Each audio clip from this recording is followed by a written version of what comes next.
Quand j'ai crié, mon Dieu m'a entendu, mon Dieu m'a répondu.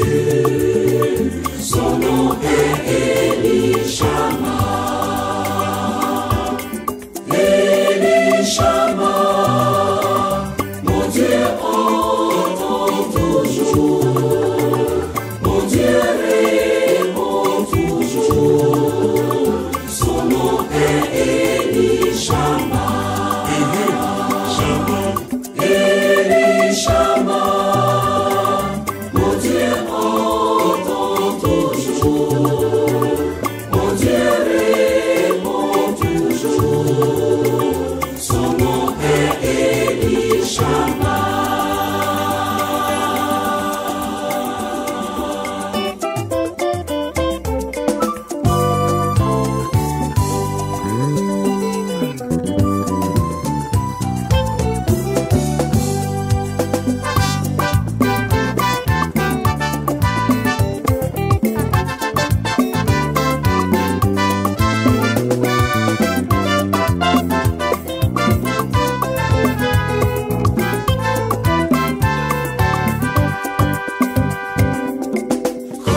J'ai crié, mon Dieu m'a entendu, mon Dieu m'a répondu.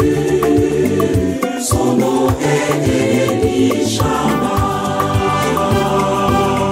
Quand j'ai crié, mon Dieu m'a entendu, mon Dieu m'a répondu.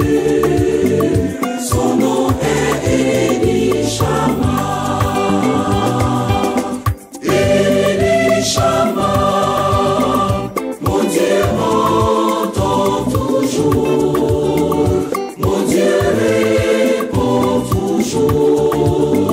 Son nom est Elishama.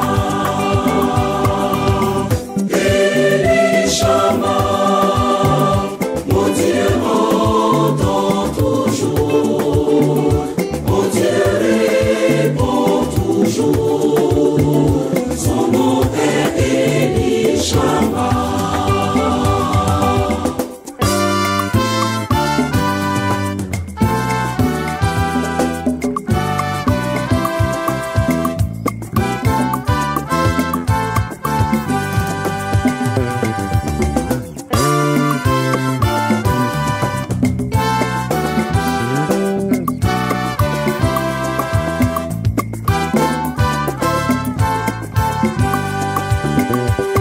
Mon Dieu est présent dans la joie, il est présent dans la tristesse. Mon Dieu entend toujours, Il écoute et sa main est toujours prête à exaucer. son nom est Elishama. Mon Dieu est présent dans la joie et dans la tristesse. Je dis son nom est Elishama. Son nom est Elishama. C'est pourquoi Quand j'ai crié, mon Dieu m'a entendu. Son nom est Elishama. Quand j'ai crié, mon Dieu m'a répondu. Son nom est Elishama. Quand j'ai crié, mon Dieu m'a répondu. Son nom est Elishama. Nous disons merci à la chorale liturgique du jubilé de Cocody qui nous donne le temps par rapport à cette journée qui est consacrée à la formation et de façon particulière l'ISTA. Nous voulons vous saluer, peuple de Dieu, chers téléspectateurs. Nous avons été mandatés par Jésus-Christ pour vous apporter ses grâces et cette bénédiction. Tout le plaisir est pour nous d'accueillir sur ce plateau le très révérend professeur Tatanya Marcel, qui est le directeur de l'ISTA, Institut supérieur de théologie d'Abadien-Doumbé. Bonne arrivée à vous, professeur. Merci. On peut vous dire félicitations. L'équipe de Dieu avec nous voudrait vous dire félicitations parce que vous êtes passé de docteur au grade de professeur. Merci. C'est un plaisir pour nous et c'est une fierté pour nous. Mais aussi une fierté pour l'Église. Oui, nous rendons grâce à Dieu. Merci. Ensuite, nous accueillons sur ce plateau le révérend pasteur Messé Jacob, qui est l'aumônier national de la SEPSI, Association chrétienne des élèves et étudiants protestants de Côte d'Ivoire. Merci et bonne arrivée à vous. Merci de nous inviter à ce plateau. Oui, c'est vrai, vous êtes sur ce plateau, pas par rapport à la SEPSI, mais tout à l'heure, vous allez certainement nous donner votre témoignage de vocation. Et enfin, nous recevons Mme Eugénie Eymain, qui est la présidente de l'Union des époux et époux de pasteurs. Merci, bonjour pasteur. Bonne arrivée aussi à vous. Merci pasteur. L'Union se porte très bien. Bien par la grâce de Dieu. D'accord, on va demander au révérend Messé de nous introduire par la prière. Prions le Seigneur. C'est pour nous une joie renouvelée de nous retrouver sur ce plateau dans le cadre de l'émission Dieu avec nous pour apporter ta parole. Merci d'être au milieu de nous conduire par ton esprit. Au nom de Jésus, Amen. Amen. Révérend professeur, ce n'est pas toujours que nous avons sur ce plateau. Et c'est un plaisir pour nous, comme nous l'avons dit tout à l'heure. L'ISTA, très bientôt, va célébrer ses 20 ans. Oui, l'ISTA, très bientôt, comme vous le dites, célèbre ses 20 ans. En effet, c'est depuis le mois d'octobre 2002 que l'Église a bien voulu ouvrir cette institution de formation théologique et pastorale. Et du chemin a été fait. Et nous sommes à notre 20e année. Et c'est important de marquer cette année par beaucoup de manifestations et beaucoup d'études et de rencontres, d'entretiens. En tout cas, un programme assez dense que le comité mis sur pied a déjà commencé à vouloir dérouler à partir même d'aujourd'hui, puisque c'est 2022 et qu'aujourd'hui c'est la journée nationale de l'ISTA, donc la journée nationale de la formation dans l'Église méthodiste unie Côte d'Ivoire. Pourquoi 20 ans au lieu de fêter 50 ans, vous fêtez 20 ans? Oui, 20 ans, c'est 2 décades.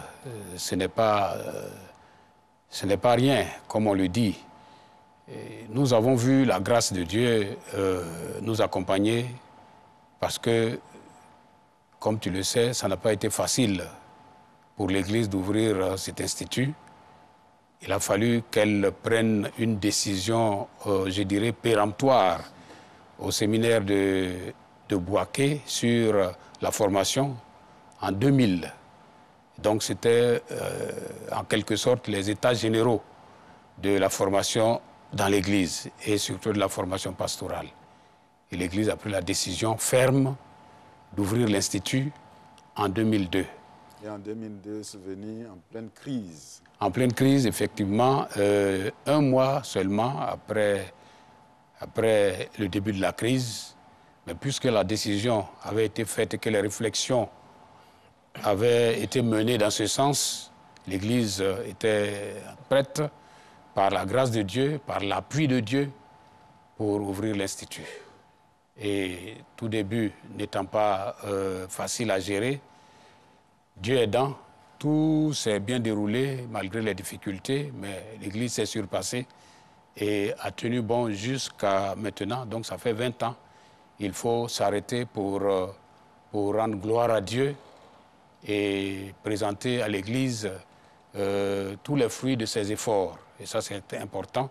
Et remercier l'Église pour l'appui et pour l'accompagnement dont nous avons bénéficié, dont les étudiants ont bénéficié. Ils sont aujourd'hui nombreux et ils nous voient, ils nous regardent et ils voient justement les débuts et ils voient aussi la continuité avec les autres. Et donc, ce sera l'occasion pour toute l'Église et surtout pour tous les pasteurs qui ont été formés à l'ISTA, à l'Institut supérieur de théologie d'Abadien Doumé, de se rappeler justement tout ce qu'ils ont fait, parce qu'il y en a qui ont contribué en tant que pionniers. Les premiers étudiants, je dirais qu'ils sont pionniers avec nous. Et donc, ce sera l'occasion de nous réjouir avec eux et de rendre grâce à Dieu. Aujourd'hui, il y a, les pasteurs qui ont été formés à l'ISTA sont plus nombreux, je dirais 3 fois plus nombreux que ceux qui n'ont pas été formés à l'ISTA. Donc, ce n'est pas encore suffisant, puisque l'Église, à chaque conférence, énonce des postes à pourvoir. Ça veut dire qu'il y a encore beaucoup de choses à faire. C'est pourquoi nous voulons nous arrêter à mi-chemin pour rendre gloire à Dieu et demander les conseils et les appuis de tous pour que nous puissions continuer ensemble. Peut-être que c'est l'Église qui doit rendre témoignage de la qualité de la formation des étudiants. C'est d'abord nous et tous ceux qui ont été formés à l'ISTA de rendre témoignage, mais aussi les différentes communautés locales qui reçoivent le produit ou les produits de l'Institut. Donc c'est tout le peuple de Dieu qui va rendre témoignage par rapport aux 20 ans de l'Institut. C'est vrai, à chaque rencontre, en tout cas vu le nombre de pasteurs qui a augmenté considérablement, le bishop ne fait que rendre gloire à Dieu et remercier tous les acteurs, ce qui nous va vraiment droit au cœur. C'est vrai, aujourd'hui, c'est la journée de la formation. On aura l'occasion de revenir sur les 20 ans. Aujourd'hui, vous avez choisi d'être à Abobo-Baoulé pour célébrer cette journée de la formation. Quelles sont les raisons qui vous ont poussé à aller à Abobo-Baoulé? Nous avons l'habitude, depuis que l'Église nous accorde une journée dans le lectionnaire pour rendre gloire à Dieu, pour dire au peuple de Dieu comment se porte l'ISTA, nous parcourons les différentes églises locales. Et cette année, c'est l'église Bethel d'Abobo-Baoulé qui nous reçoit.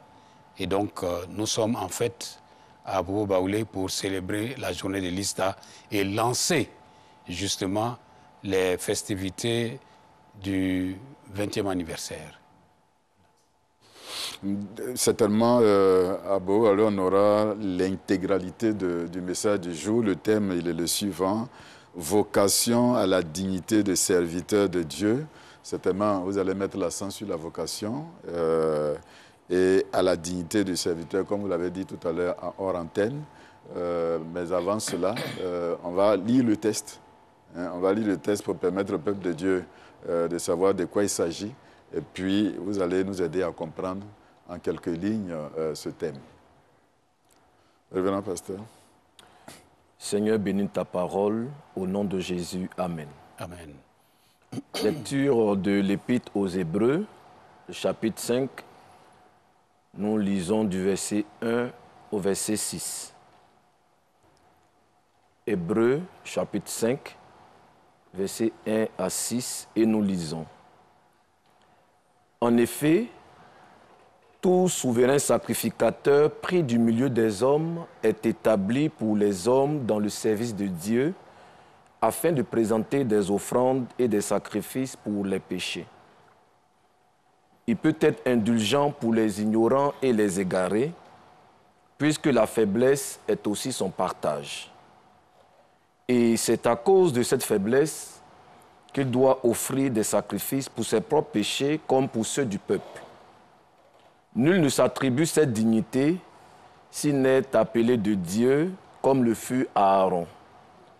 Et Christ ne s'est pas non plus attribué la gloire de devenir souverain sacrificateur, mais il la tient de celui qui lui a dit « Tu es mon fils, je t'ai engendré aujourd'hui ». Comme il dit encore ailleurs, tu es sacrificateur pour toujours, selon l'ordre de Melchisédek. Amen. Amen. Monsieur, il est de la promotion de... 5e promotion. La 5e promotion de l'ISTA. Et c'est un honneur pour nous de l'accueillir. C'est lui qui vient de nous faire la lecture du texte. Certainement, avant d'écouter le message, on va faire encore une pause et puis on va écouter la chorale liturgique de Jubilé.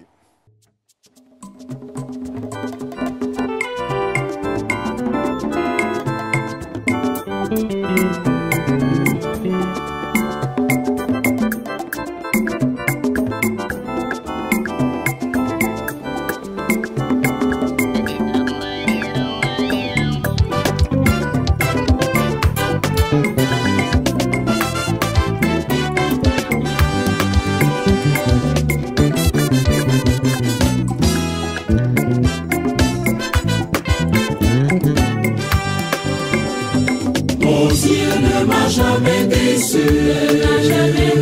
mon Dieu ne m'a jamais déçu, depuis que je suis dans la main du Seigneur, mon Dieu ne m'a jamais déçu, mon Dieu ne m'a jamais déçu, mon Dieu ne m'a jamais déçu, depuis que je suis dans la main du Seigneur. Mon Dieu ne m'a jamais déçu, depuis que je suis dans la main du Seigneur, mon Dieu ne m'a jamais déçu.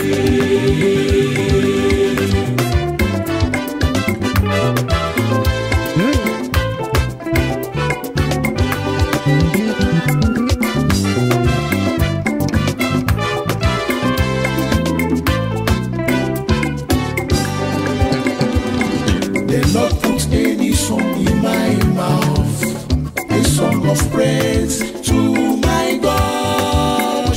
Many people will see what happened to me, and they will worship you, my Lord. My God never abandoned me, il m'a jamais déçu. Mon Dieu ne m'a jamais déçu.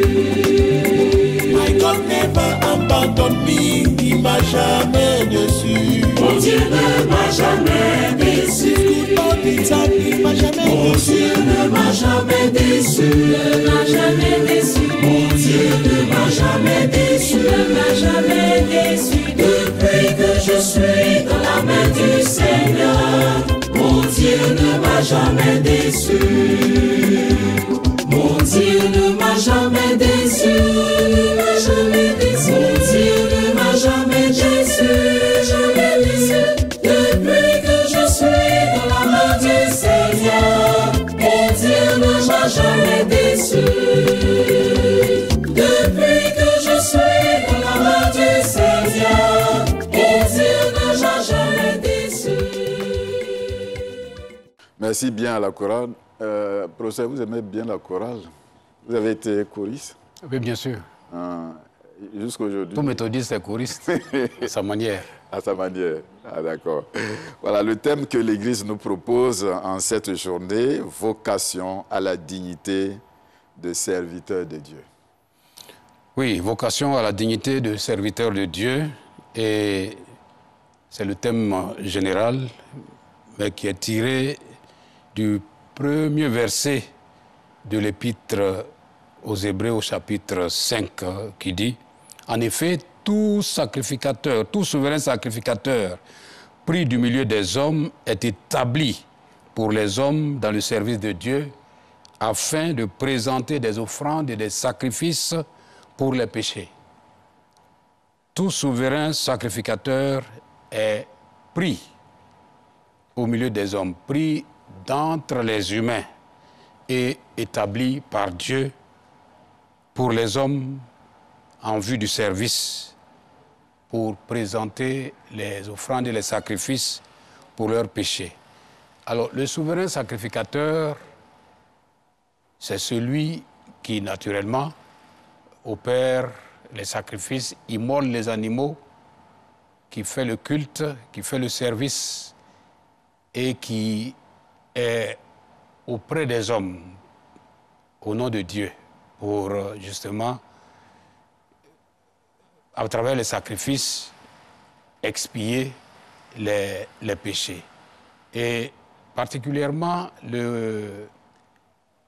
l'auteur de l'Épître met l'accent sur le fait que le sacrificateur est pris parmi les hommes. Et justement, il va faire les sacrifices pour lui-même, à cause de ses faiblesses, à cause de ses péchés, avant de faire les sacrifices pour le peuple. Ça, c'est le souverain sacrificateur, l'homme, donc pris parmi les hommes. Et il est établi, c'est-à-dire investi dans ses fonctions. L'investiture, nous savons que c'est la cérémonie solennelle et officielle pour placer quelqu'un dans ses fonctions. Et dans l'usage traditionnel, l'investiture consiste à porter de nouveaux habits à celui qu'on investit. Donc à ôter les vieux habits, vestis, comme on le dit en latin, pour porter des habits neufs, des habits sacrés, des habits particuliers, des habits du service. Et justement, il devient une nouvelle personne. Il devient un nouvel instrument entre les mains de Dieu pour son service.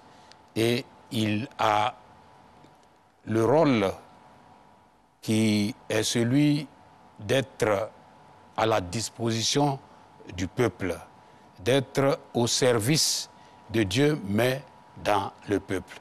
Et dans la suite du passage, l'auteur compare déjà le souverain sacrificateur humain au souverain sacrificateur divin qui est Jésus, qui est pris justement parmi les hommes, mais non parmi les hommes pécheurs. Et parce que Jésus, à la différence du souverain sacrificateur humain, est saint, est innocent, est parfait, sans péché. Et c'est pourquoi son sacrifice, alors même que au souverain sacrificateur humain, il est exigé l'indulgence qui est littéralement une souffrance partielle.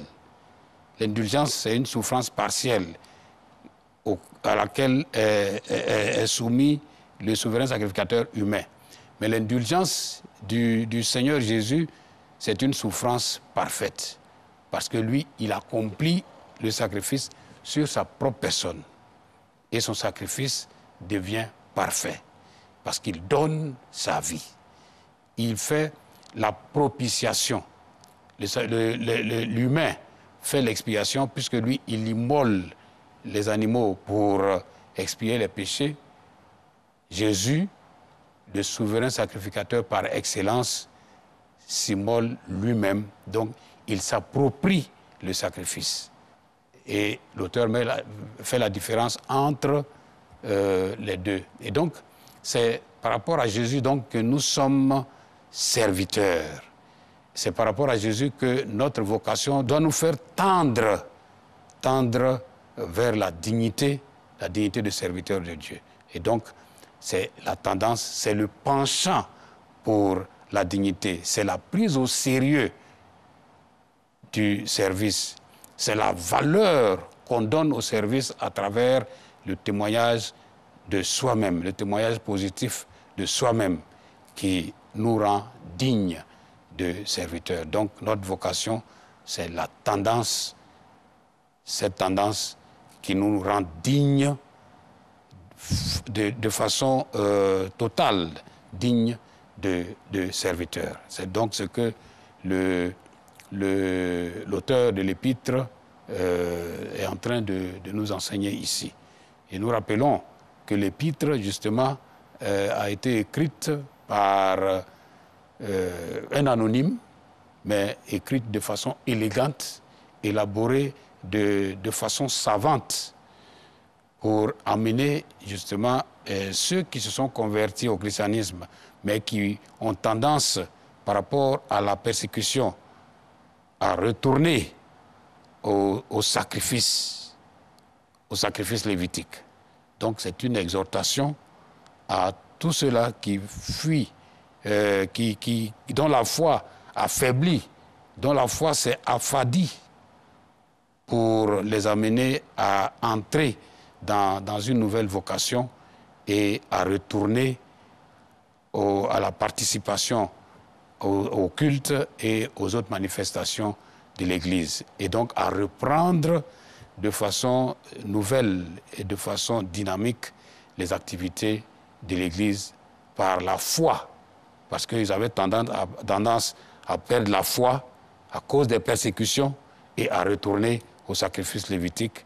L'auteur leur montre que c'est le Christ en qui ils ont cru qui a opéré le sacrifice unique et parfait.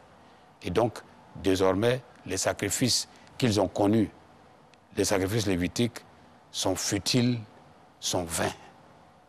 Voilà. C'est justement ce que l'auteur développe dans son épître.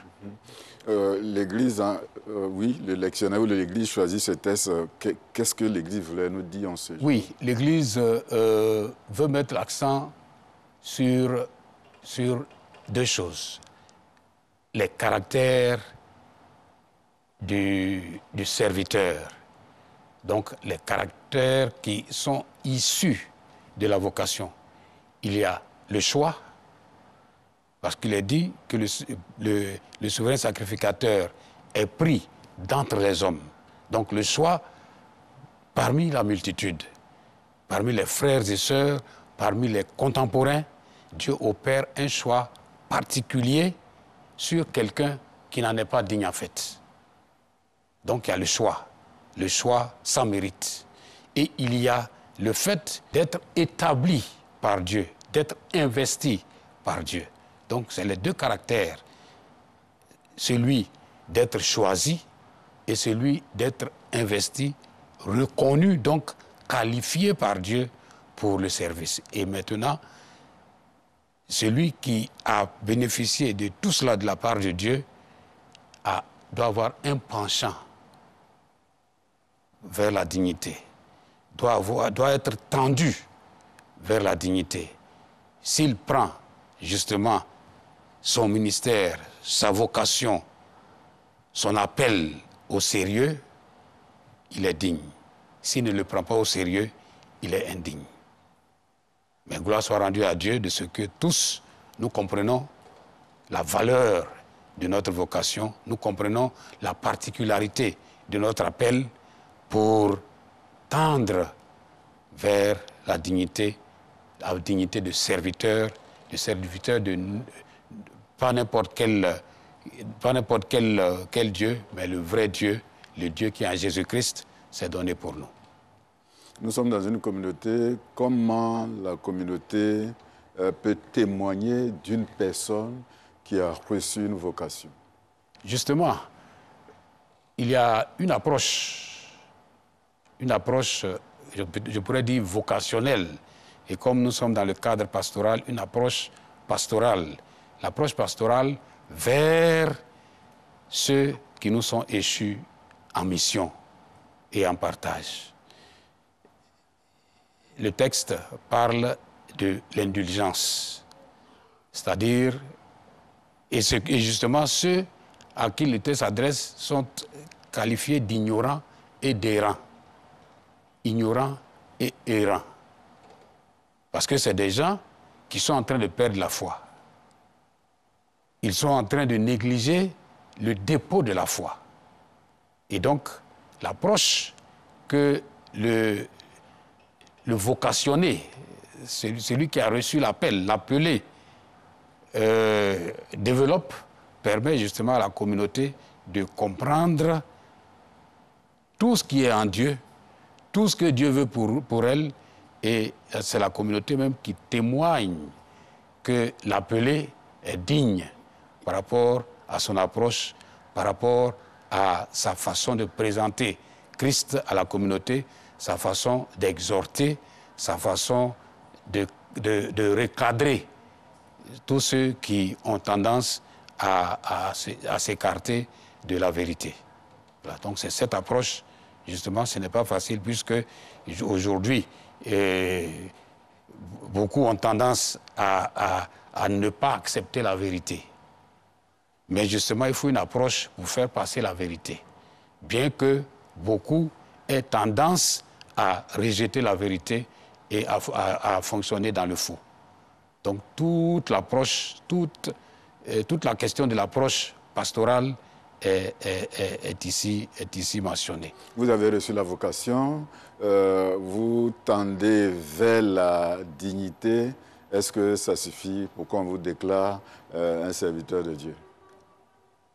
Justement, cette tendance, ce penchant ne peut se faire, enfin ne se fait, ne se voit que dans la spiritualité que l'appelé dégage.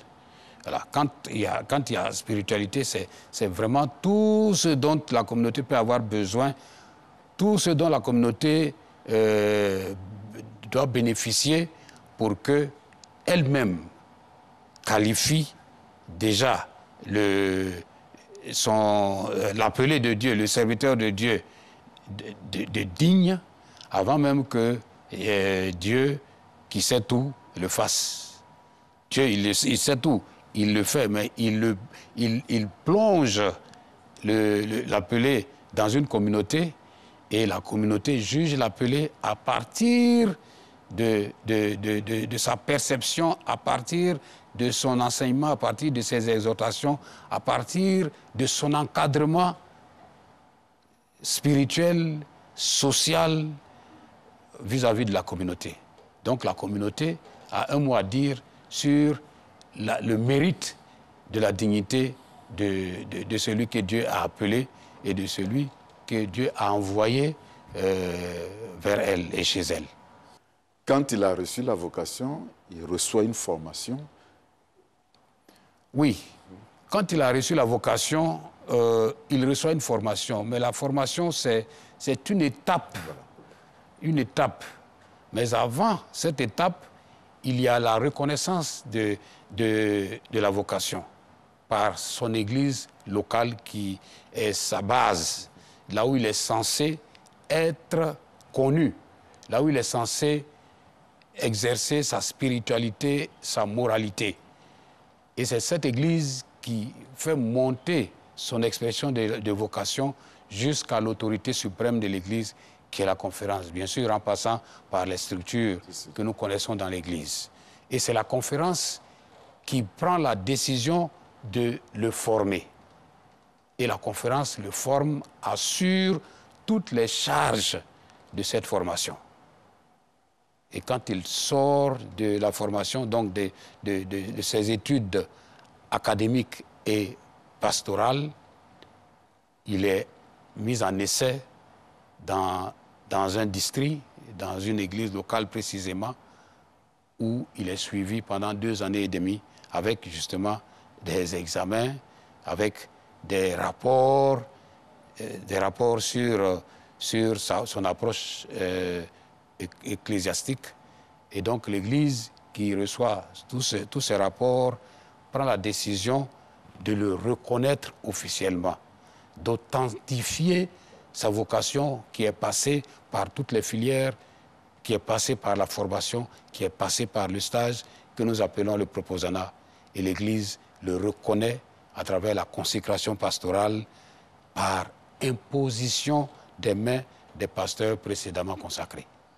Certains pensent que le processus à l'Église méthodiste, il est très long. Et puis, parce que dès qu'on a reçu une vocation, le Saint-Esprit est là pour faire tout le reste. On n'a pas besoin d'être formé. Oui, l'Église méthodiste unie considère que la vocation doit être éprouvée. La vocation doit être éprouvée. Et c'est ce qui est biblique. La vocation doit être éprouvée. Surtout en ces temps où chacun est libre de s'autoproclamer vocationné, appelé par Dieu. Voilà. Donc nous sommes en tout cas dans cette logique où la vocation doit être éprouvée.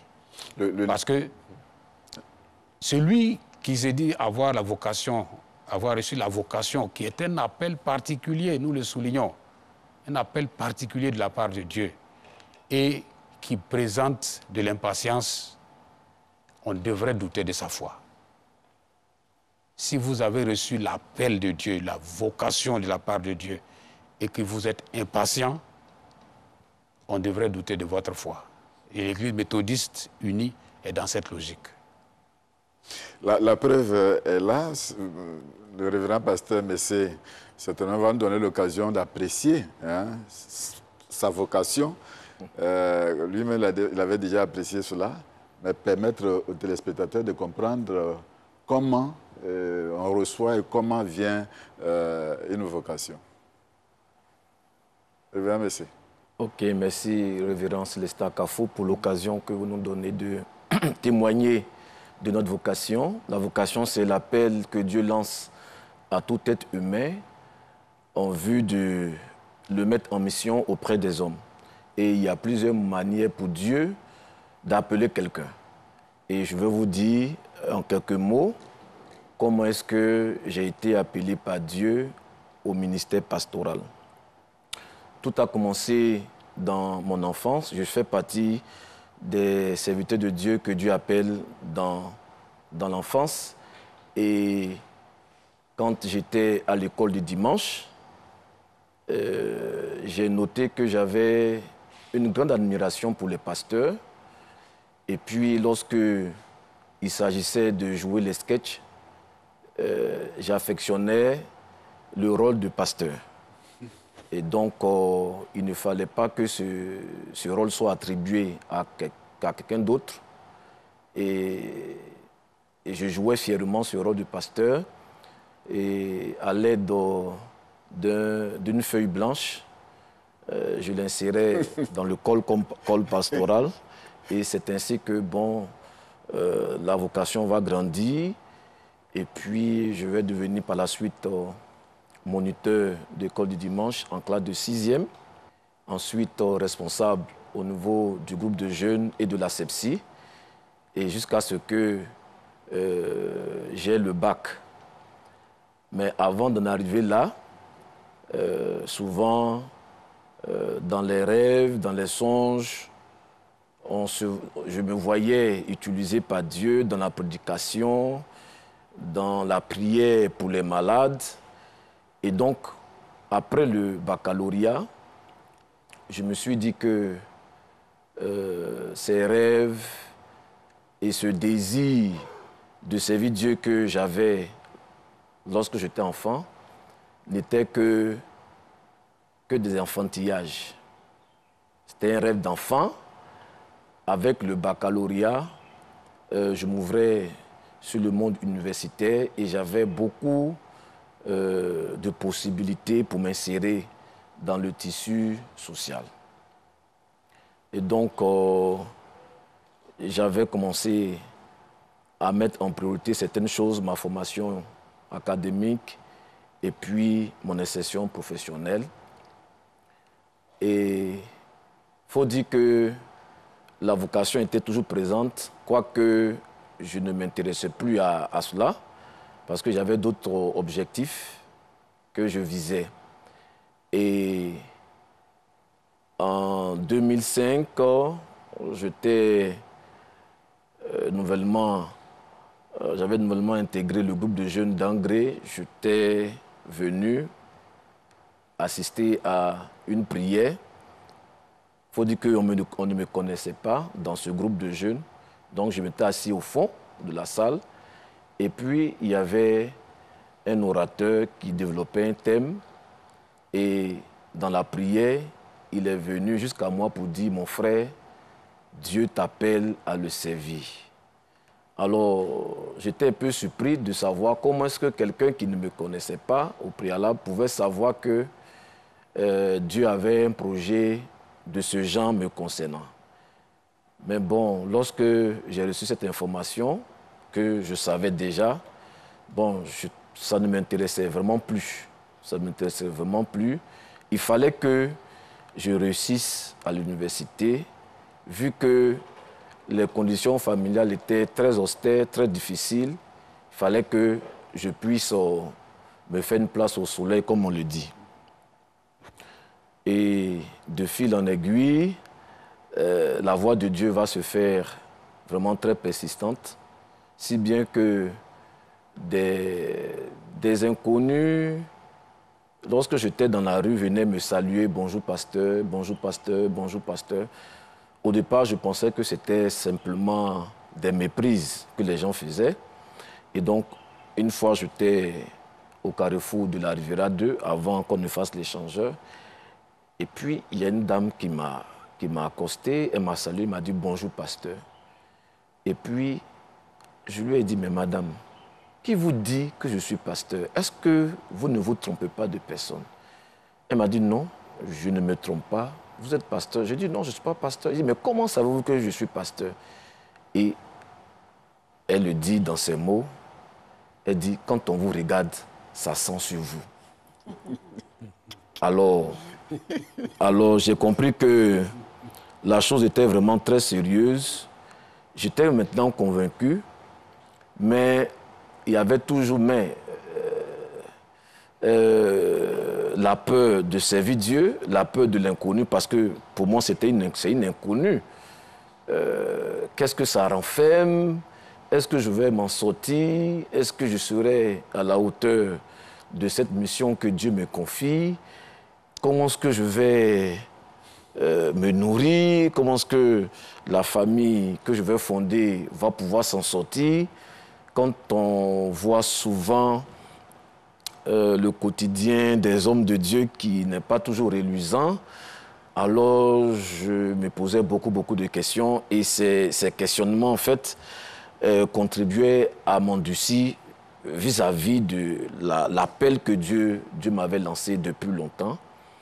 Et un jour, pendant que je dormais, dans mon sommeil, une voix me dit « Lis tel verset biblique ». Et le verset, c'était 1 Corinthiens chapitre 9, versets 13 et 14. Et le verset dit en substance « Ne savez-vous pas que ceux qui exercent les fonctions sacrées sont nourris par l'autel ?» Donc, quand je me suis réveillé, j'ai compris que Dieu était disposé à prendre soin de moi, comme il a fait pour ceux qui sont rentrés dans le ministère et comme il le fera pour ceux qui vont venir après. Et donc, j'ai été rassuré et j'ai été convaincu. Et donc, à partir de ce moment, j'avais arrêté, n'est-ce pas, d'engager un bras de fer contre le Seigneur. Et je savais que ce bras de fer, j'étais déjà d'avance perdant, mais il fallait résister quand même. Pour avoir une certaine assurance de la part de Dieu. Et plus tard, j'ai découvert que les disciples également, en l'occurrence Pierre, a posé cette question à Jésus, qui ne faisait que leur dire qu'il allait partir, qu'il allait mourir. Pierre lui a dit, bon, nous on a tout laissé pour te suivre. On a tout laissé, on a laissé femmes, enfants, nos maisons, pour te suivre. Donc, quand sera-t-il? Quand sera-t-il de nous? Mais tu t'en vas. Qu'est-ce qui va se passer après? Donc, tout vocationné, d'une manière ou d'une autre, se pose cette question-là. Cette question de sa prise en charge. De sa prise en charge et tout ça. Et donc, c'est comme ça que tous ces doutes, ces inquiétudes ont été l'une après les autres brisées. Et j'ai reçu la conviction, l'assurance que je ne m'étais pas trompé et que j'étais dans le plan de Dieu.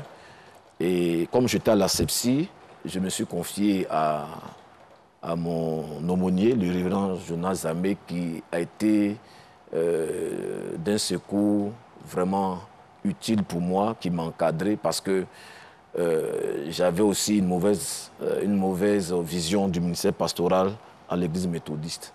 Parce que à l'époque, je pensais que tout pasteur était pasteur.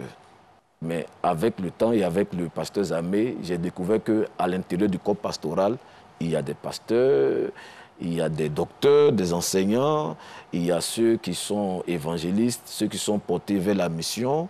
Et j'ai retrouvé tous les 5 missionnaires dans le corps 5 ministères, pardon, dans le corps pastoral, chose qu'on ne savait pas avant.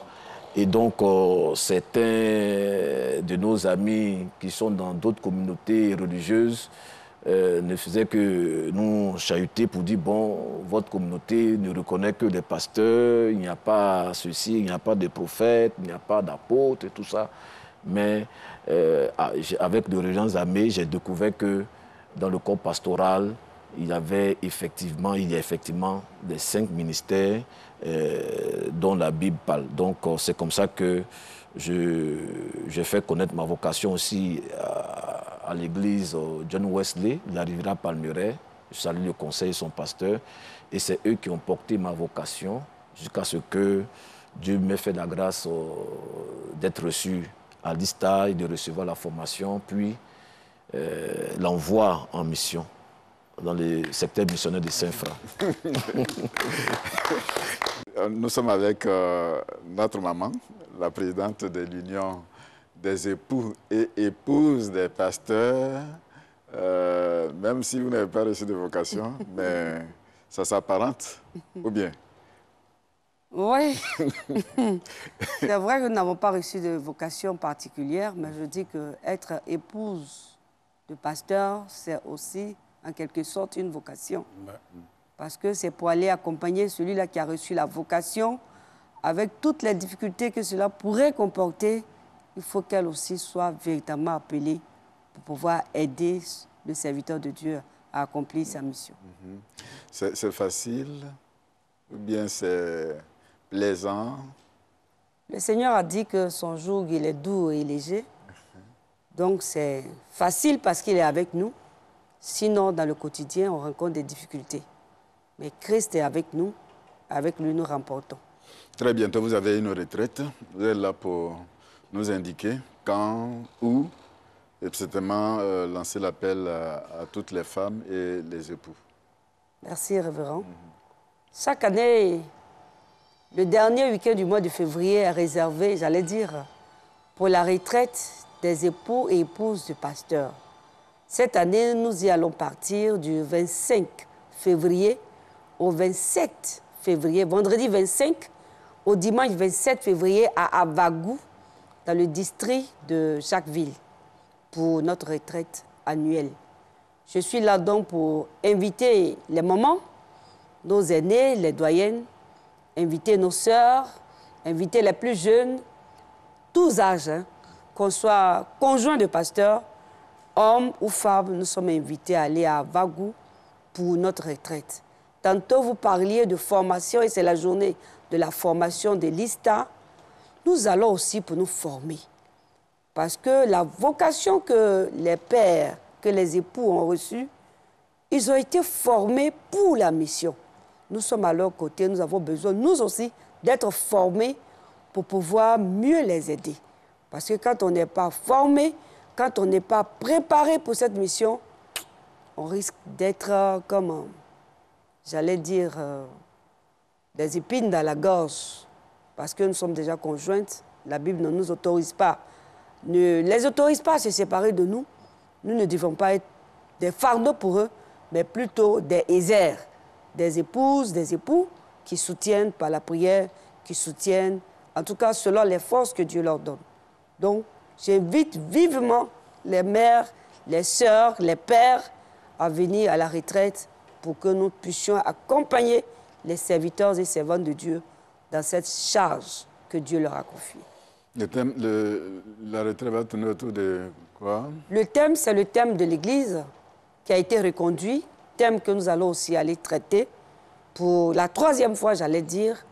Pour la 3e fois, j'allais dire qu'on va essayer de faire un bilan pour voir par rapport à ce que nous avons fait au niveau des époux et épouses, surtout des veuves de pasteurs, quels sont les résultats. Parce que nous aussi, à notre niveau, nous avons essayé de leur apporter notre petit soutien, notre petite contribution pour les aider à s'épanouir. Quel bilan?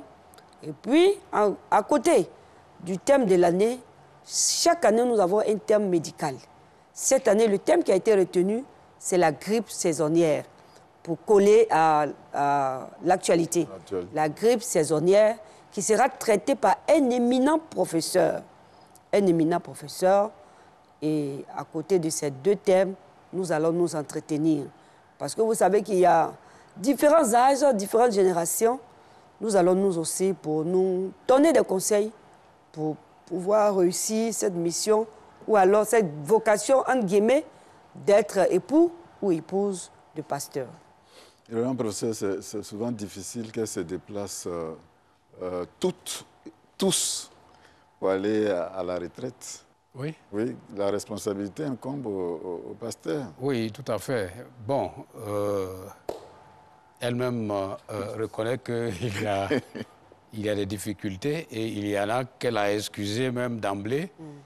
Mais l'appel que nous pouvons lancer à sa suite, c'est que justement les époux et épouses de pasteurs fassent l'effort de répondre à ces importantes rencontres. Parce que dans l'Église, c'est à travers les rencontres qu'on apprend. On apprend à connaître l'Église, on apprend à connaître les pasteurs, on apprend à connaître tous ceux qui sont dans l'Église et tous ceux qui, surtout, sont toujours vus au niveau de l'Église.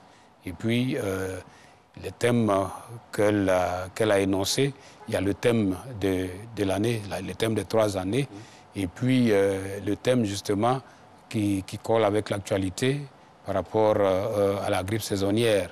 C'est ce que nous vivons et nous avons besoin d'avoir des informations sur ce qui se passe autour de nous, sur ce que nous vivons.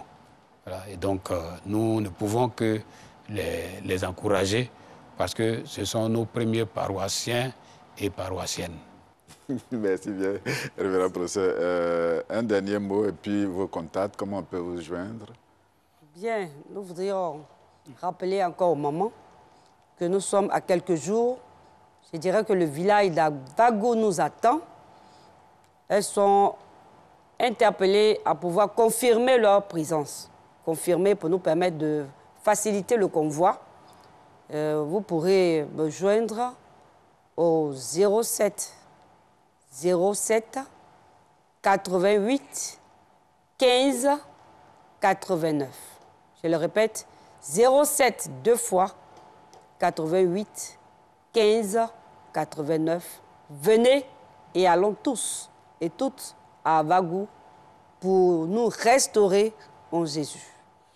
Le dernier mot revient au professeur par rapport au culte qui va se tenir tout à l'heure à Bethel, à Bobo Baoulé. Oui, nous lançons l'appel à tous nos invités pour que nous nous retrouvions à Bobo Baoulé pour le lancement des 20 ans de l'Institut supérieur de théologie d'Abba-Diendoumé ISTA et pour la célébration de la journée nationale. Nous rendons grâce à Dieu pour tout ce qu'il a permis et nous espérons continuer à lui rendre grâce avec toute l'Église. Merci bien, professeur. Merci au révérend pasteur Messé. Merci à la présidente. Certainement, le dimanche prochain, nous aurons encore l'occasion de nous retrouver. Mais d'ici là, je voudrais vous dire merci pour l'occasion que vous nous avez donnée, surtout aux téléspectateurs. Nous vous en prions. Surtout aux téléspectateurs.